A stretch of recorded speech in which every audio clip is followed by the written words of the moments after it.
السلام علیکم سامعین، 27 رجب المرجب کی تاریخ شروع ہو چکی ہے، 18 فروری ہے۔ خبر کا عنوان ہے جنید اور صابر کو میوات میں سپرد خاک کر دیا گیا ہے، جہاں تدفین میں 1000 لوگوں نے شرکت کی ہے۔ یہ وہی جنید اور صابر ہیں جن کی 3 دن پہلے گاڑی میں لاشیں جلی ہوئی حالت میں ملی تھی، انہیں کنکال ہی ملے تھے۔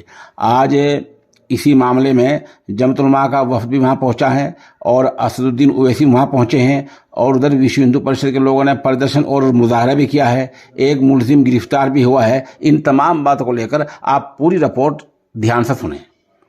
راجستھان کے میوات علاقے کے گاؤں گھاٹ میکا کے رہنے والے ناصر اور جنید کو نم آنکھوں کے ساتھ آج دن میں سپرد خاک کر دیا گیا ہے۔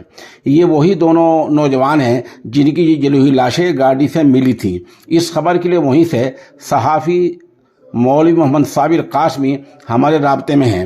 وہ بتا رہے ہیں کہ پولیس نے اب تک اس معاملے کے ایک ملزم رنکو ولد برجو سینی کو گرفتار کیا ہے، جو فیروز پور جھرکا کا رہنے والا ہے، جبکہ اصل مجرم مونو مانیسر ابھی تک آزاد گھوم رہا ہے۔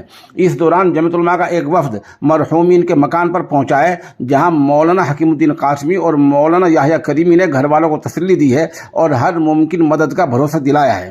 اسی کے چلتے آج ہی بھیوانی میں بجرنگ دل اور وشو ہندو پریشد کے اراکین نے اپنے ساتھی یعنی رنکو کی گرفتاری کو لے کر راجستھان پولیس کے خلاف زبردست مظاہرہ کیا ہے اور صدر جمہوریہ کو میمورنڈم بھیجا ہے۔ آپ دیکھ سکتے ہیں کہ قاتلوں کی گرفتاری کے خلاف کس طرح لوگ مظاہرہ کر رہے ہیں اور سرکار چپ ہے۔ اسی کے چلتے آج مجلس اتحاد المسلمین کے صدر جناب اسد الدین اویسی وہاں پہنچے ہیں اور مظلومین کو تسلی دیتے ہوئے کہا ہے کہ ہریانہ اور راجستھان دونوں ہی سرکاریں اس معاملے میں کوتاہی برت رہی ہیں۔ اگر سرکار وقت پر ایکشن لے لیتی تو قاتل اس طرح اغوا نہ کرتے اور نئی لاشوں کو جلاتے اور نئی سرحد پار کر پاتے۔ موقع کی سبھی تصاویر پیش خدمت